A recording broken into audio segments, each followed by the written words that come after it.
Welcome to maths class. तो आज हम करेंगे मैक्सिमा और मिनिमा के रिलेटेड न्यूमेरिकल। पिछली वीडियो में हमने किया था कि कैसे न्यूमेरिकल को सॉल्व करना है। इस वीडियो में हम एक्चुअली न्यूमेरिकल को सॉल्व करेंगे। तो देखते हैं न्यूमेरिकल की स्टेटमेंट क्या कहती है। कहती है कि find all the maxima and minima of the function.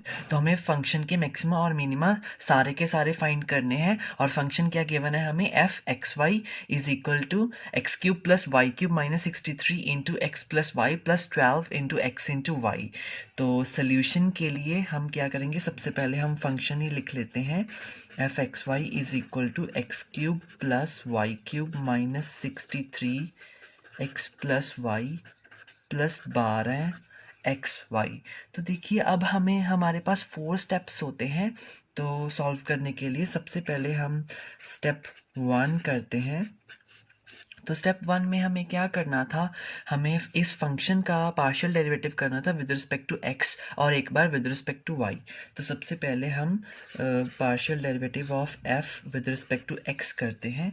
तो जब हम इसका पार्शियल डेरिवेटिव करेंगे विद रिस्पेक्ट टू एक्स, तो वाई तो हमारा कांस्टेंट ही हो गया ना। तो एक्स क्यूब का क्या हो जाएगा हमारे पास 3x² और वाई क्यूब का, क्योंकि y कांस्टेंट है तो y क्यूब भी कांस्टेंट हो जाएगा, तो उसका हमारे पास 0 हो जाएगा डेरिवेटिव। तो उसको अब हम नहीं लिख रहे हैं क्योंकि वो 0 है। उसके बाद माइनस 63x है और एक माइनस 63y है। तो जो माइनस 63y है वो भी हमारा कांस्टेंट है, उसका भी 0 हो जाएगा। तो बचा क्या हमारे पास, माइनस 63x। माइनस 63x का क्या डेरिवेटिव होगा with respect to x, minus 63 plus 12x into y है। तो y हमारा कांस्टेंट है, 12 हमारा कांस्टेंट है। x का विद रिस्पेक्ट टू डेरिवेटिव करेंगे तो x हमारा हट जाएगा यहाँ से और हमारा ये बन जाएगा प्लस 12y। अब ऐसे ही अब हम क्या करेंगे, पार्शियल डेरिवेटिव ऑफ f करेंगे विद रिस्पेक्ट टू y। तो अब यहाँ पर हमारे पास x कांस्टेंट है, तो x कांस्टेंट तो x क्यूब भी कांस्टेंट हुआ, इसका डेरिवेटिव हमारे पास 0 हो जाएगा और y क्यूब का फिर हमारे पास हो जाएगा 3y²। ऐसे ही माइनस 63x वो भी हमारा सारा का सारा कांस्टेंट है, उसका भी 0 हो जाएगा। और माइनस 63y का क्या होगा हमारे पास, minus 63 plus 12x into y with respect to y जब हम डेरिवेटिव करेंगे तो ये हमारा प्लस 12x आ जाएगा। तो ये हमारा फर्स्ट स्टेप हो चुका है। तो अब सेकंड स्टेप में हमें क्या करना है, हमें दो इक्वेशंस को सॉल्व करना है। एक है partial derivative of f with respect to x is equal to 0 और दूसरी थी partial derivative of f with respect to y is equal to 0। तो इन दोनों को अब हम सॉल्व करेंगे।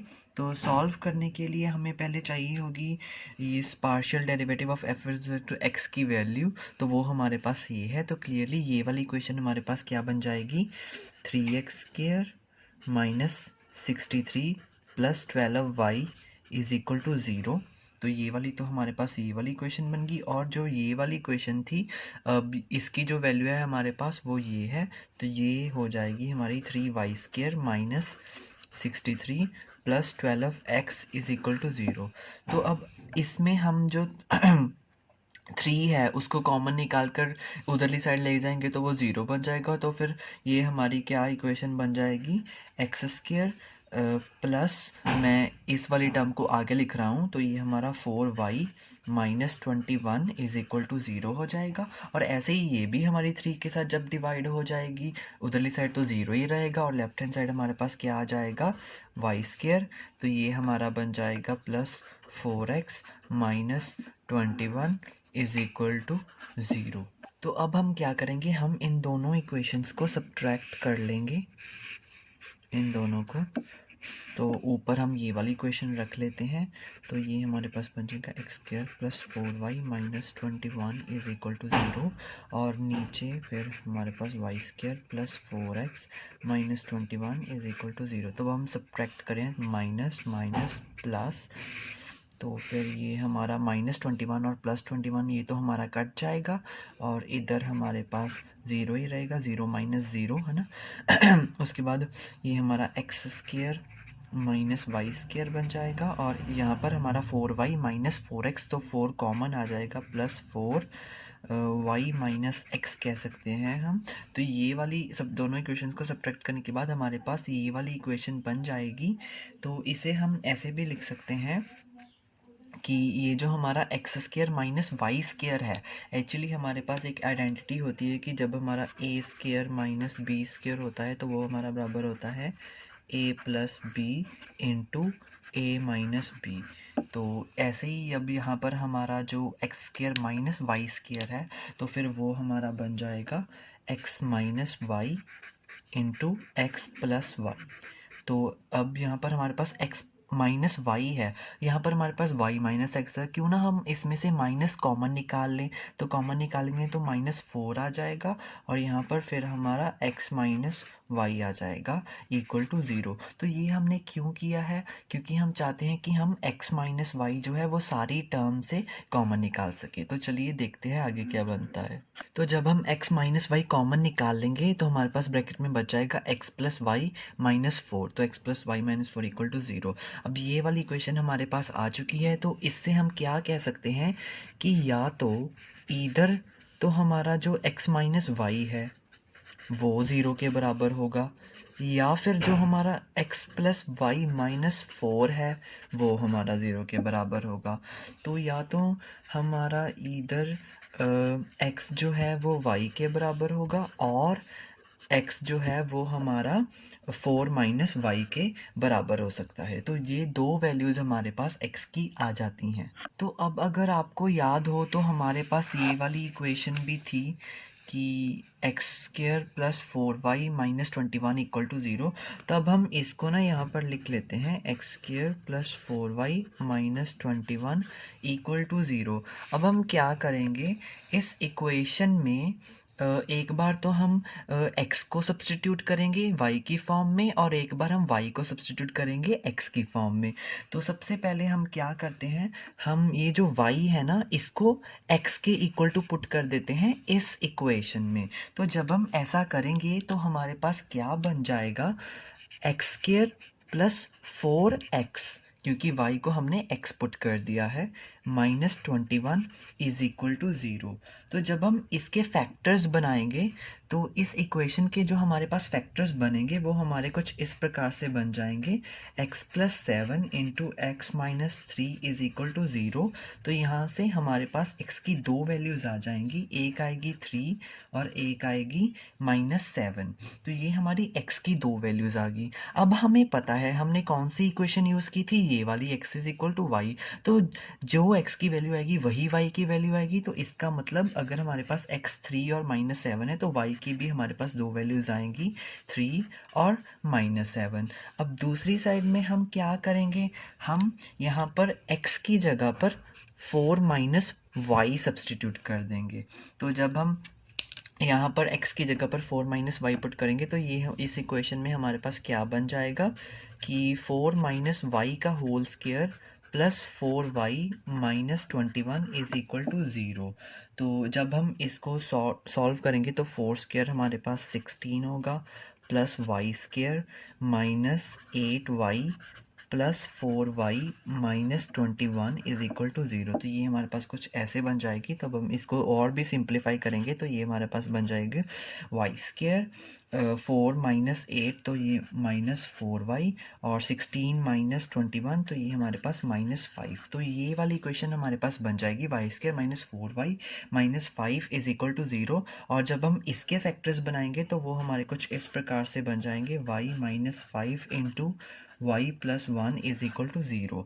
यानी कि यहाँ से अब हमारे पास क्या आ जाएगी, y की दो वैल्यूज़ आ जाएंगी, एक आ जाएगी 5 और एक आ जाएगी -1।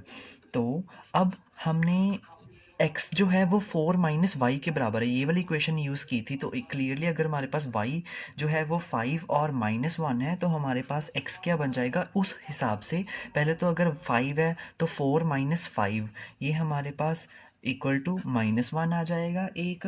और उसके बाद अगर हमारे पास y -1 है तो 4 माइनस इंटू -1 यानी कि 4 + 1 तो x एक हमारे पास 5 आ जाएगा। तो ये अगर y हमारे पास 5 और -1 है तो ये इस सिचुएशन में हमारे पास x जो है वो -1 और 5 आ जाएगा। तो इन दोनों के चूज़ करते हुए हमारे पास 4 क्रिटिकल पॉइंट्स आ जाएंगे। पहला क्या होगा, जब x3 है तब y भी हमारा 3, तो यानी कि पहला पॉइंट हो जाएगा 3, 3, और उसके बाद जब x -7 है तो y भी हमारा -7 है, तो वो -7, -7। और उसके बाद जब हमारा x -1 है तो वह हमारा y क्या होता है 5, तो यानी कि तीसरा पॉइंट हमारे पास होगा -1, 5। और आखिरी वाला हमारे पास आ जाएगा जब हमारा x 5 है तो हमारा जो y होता है वो -1 होता है, तो ये हमारा हो गया 5, -1। तो ये हमने क्रिटिकल पॉइंट्स फाइंड आउट कर लिए। हमारे पास 4 क्रिटिकल पॉइंट्स आ गए, यानी कि अब हमारा स्टेप 2 जो है वो पूरा हो चुका है। अब हम स्टेप 3 की तरफ बढ़ते हैं। आगे स्टेप 3 में हमें क्या करना होता है, कैपिटल ए, बी और सी की वैल्यूज़ निकालनी होती हैं। तो चलिए सबसे पहले कैपिटल ए को देखते हैं, वो किसके बराबर होता है हमारा curly square f upon curly x square, यानी कि double partial derivative of f with respect to x. तो हमें सिंगल डेरिवेटिव तो किया ही हुआ है, partial derivative with respect of f with respect to x, तो वो हमारा ये होता है। अब हमें इसका एक बार और डेरिवेटिव करना है विद रिस्पेक्ट टू एक्स, तभी वो हमारा curly square f upon curly x square बनेगा ना। तो इसका जब हम एक बार और x के साथ डेरिवेटिव करेंगे तो इसका जो है हमारा क्या 3x² का 2 आ गया जाएगा, तो ये हमारा 6x बन जाएगा। तो उसके बाद -63 तो कांस्टेंट है, ये 0 हो जाएगा, प्लस 12 इंटू वाई वो भी हमारा कांस्टेंट है, क्योंकि हम partial derivative with respect to x करें तो ये भी हमारा 0 हो जाएगा। यानी कि हमारा कैपिटल ए किसके बराबर आया, सिर्फ और सिर्फ 6x के। उसके बाद हमें क्या करना है, बी किसके बराबर होता है, curly square f upon curly x into curly y. तो देखिए अब हमारे पास ये curly f upon curly x तो है ही, हमें बस इसका अगर हम एक बार with respect to y partial derivative कर देंगे तब हमारे पास ये चीज़ बन जाएगी, curly square f upon curly x into curly y. तो अब हम इसका ही फिर से with respect to y derivative कर लेते हैं। तो 3x स्क्वायर है तो ये तो कांस्टेंट है, ये तो 0 हो गया, क्योंकि हम डेरिवेटिव किसके विद रिस्पेक्ट टू कर रहे हैं, y के।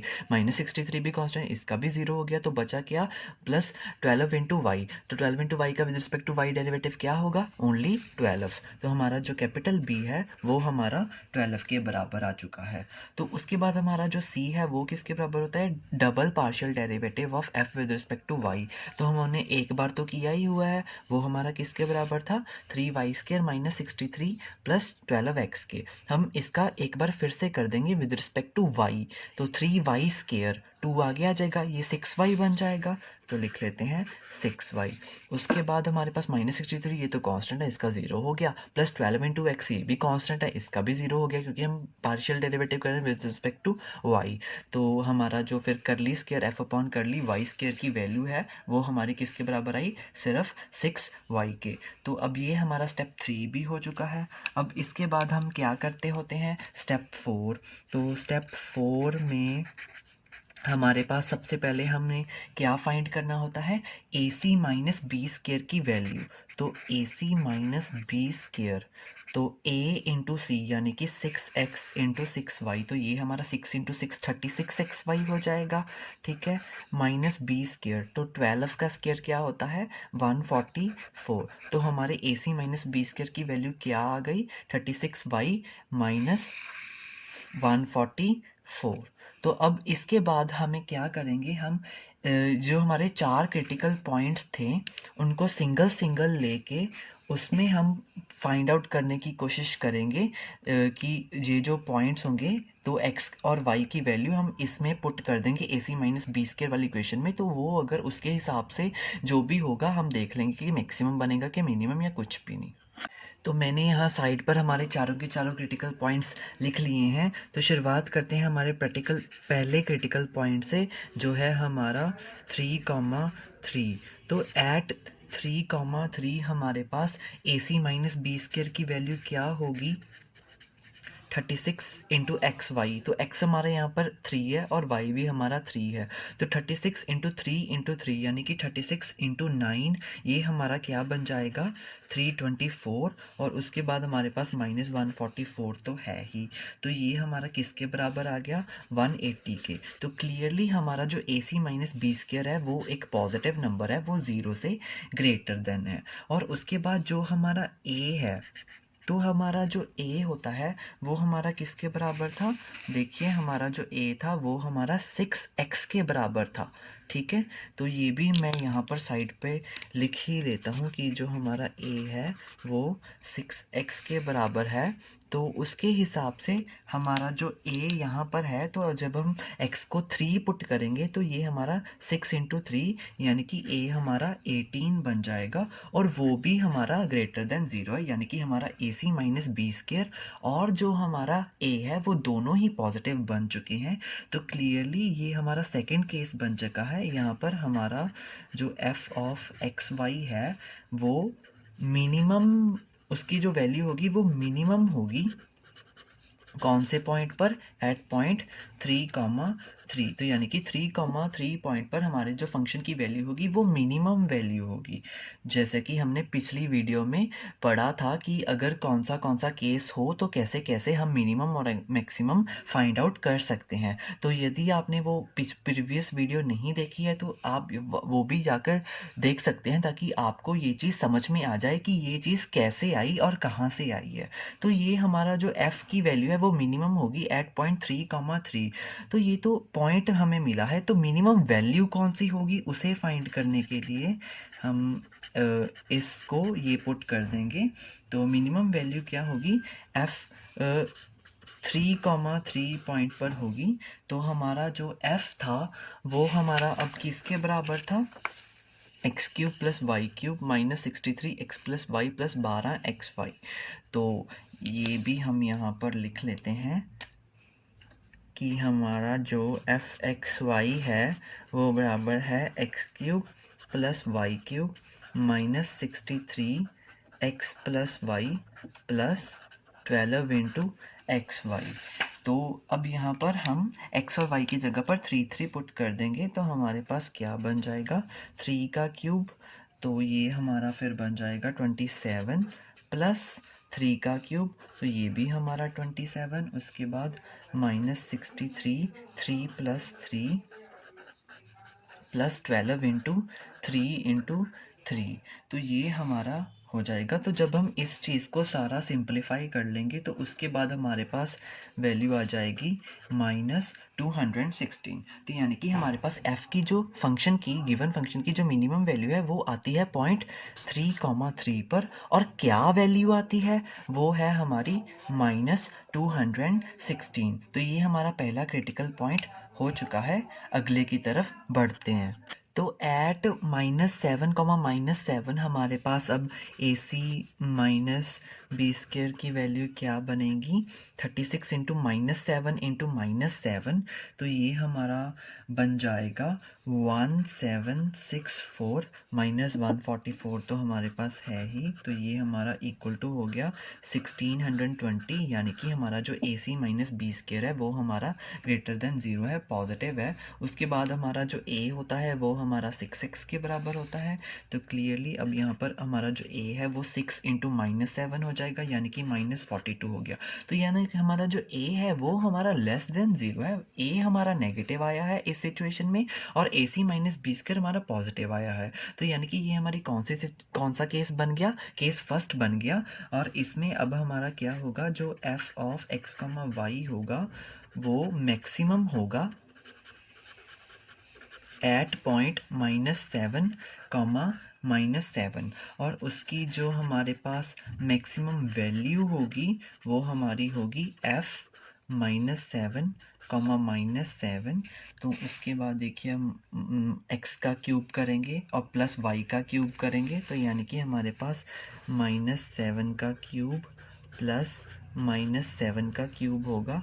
उसके बाद हमारे पास -63 एक्स प्लस वाई, तो यानी कि -7 प्लस -7 -14, यानी कि -63 into -14 plus 12 into x into y, तो प्लस 12 इंटू -7 इंटू -7, वो हमारा पॉजिटिव 49 हो जाएगा। तो इसको हम ब्रैकेट में लें। तो इसको जब हम सिंपलीफाई करेंगे तब हमारे पास जो वैल्यू आ जाएगी वो आ जाएगी हमारी 784। तो यानी कि हमारा जो फंक्शन है उसकी हमारे पास मैक्सिमम वैल्यू आती है एट पॉइंट -7, और मैक्सिमम वैल्यू क्या आती है वो है हमारी 784। तो ऐसे ही अब हम तीसरे क्रिटिकल पॉइंट की तरफ बढ़ेंगे। हमारा जो तीसरा क्रिटिकल पॉइंट था वो था हमारा -1,5। तो एट -1,5 हमारे पास AC -B² की क्या वैल्यू आएगी। AC -B² होता है हमारे पास 36 × x × y -144। तो ये हमारा बन जाएगा 36 × x यानी कि -1 × y यानी कि 5 -144। तो ये हमारा बन जाएगा -180 -144 यानी कि ये हमारा बन जाएगा -324, जो हमारा लेस देन 0 है। तो हमारा AC -B² जो है वो हमारा लेस देन 0 आ गया है। तो ये तो हमारा तीसरा केस बन गया जब हमारा AC -B² ही नेगेटिव आ गया। तो यानी कि हम कह सकते हैं कि एट पॉइंट -1,5 जो हमारा f ऑफ XY फंक्शन है उसकी ना तो मैक्सिमम वैल्यू है नॉर मिनिमम। तो इस पॉइंट पर हमारे फंक्शन की ना कोई मैक्सिमम वैल्यू है ना ही कोई मिनिमम वैल्यू है। तो ये हमारा यानी कि क्या बन गया, -1,5 इज़ अ सैडल पॉइंट। मैं फिर से कह रहा हूँ, अगर आपको नहीं पता कि सैडल पॉइंट क्या होता है तो आप प्रीवियस वीडियो में भी जाकर देख सकते हैं, concept of maxima and minima वाली वीडियो में। तो इसके बाद हमारे पास सिर्फ एक क्रिटिकल पॉइंट रह गया, उसे भी हम सॉल्व आउट कर ही लेते हैं। तो अब हम आखिरी क्रिटिकल पॉइंट यानी कि 5, -1 पर भी देख लेते हैं कि हमारे फंक्शन की वैल्यू क्या बनती है। तो एट 5, -1 हमारे पास जो AC -B² की वैल्यू है, AC -B² यानी कि 36 × x यानी कि 5 और y यानी कि -1 -144। तो ये हमारा बन जाएगा -180 -144। ये तो पिछले जैसा ही है, तो ये भी हमारा -324 बन गया जो हमारा लेस देन 0 है। तो ये भी हमारा वही केस बन रहा है। यहाँ पर हमारा AC -B² जो है वो नेगेटिव आ रहा है। तो नेगेटिव आ रहा है तो हम कह सकते हैं कि एट पॉइंट 5, -1 हमारा जो फंक्शन है fxy उसकी ना तो कोई मैक्सिमम वैल्यू है ना ही minimum, nor minimum. It has neither maximum value nor minimum value. तो आखिर में हम क्या कह सकते हैं कि जो हमारा 5, -1 पॉइंट है वो भी हमारा सैडल पॉइंट ही बन गया है। तो क्लियरली हमने चारों के चारों क्रिटिकल पॉइंट्स के लिए हमारे फंक्शन की मैक्सिमम वैल्यू या मिनिमम वैल्यू या दोनों में से कोई भी नहीं है वो सभी फाइंड कर लिए हैं। तो यानी कि हमारा जो न्यूमेरिकल था कि find all the maxima and minima of the function, वो हमने कर लिया है। हमने 4 क्रिटिकल पॉइंट्स मिले थे हमारे पास, हमने चारों के चारों के लिए हमारे फंक्शन की मैक्सिमम और मिनिमम वैल्यू या जो भी या कोई भी नहीं है वो सभी के सभी फाइंड कर लिया है। तो यानी कि हमारा न्यूमेरिकल सॉल्व हो चुका है। होप सो आपको अच्छे से समझ आ गया होगा। अगर नहीं आता है कुछ भी समझ तो आप कमेंट सेक्शन में भी बता सकते हैं। तो थैंक यू सो मच। आज का इतना ही, ये वीडियो यहीं पर समाप्त होती है।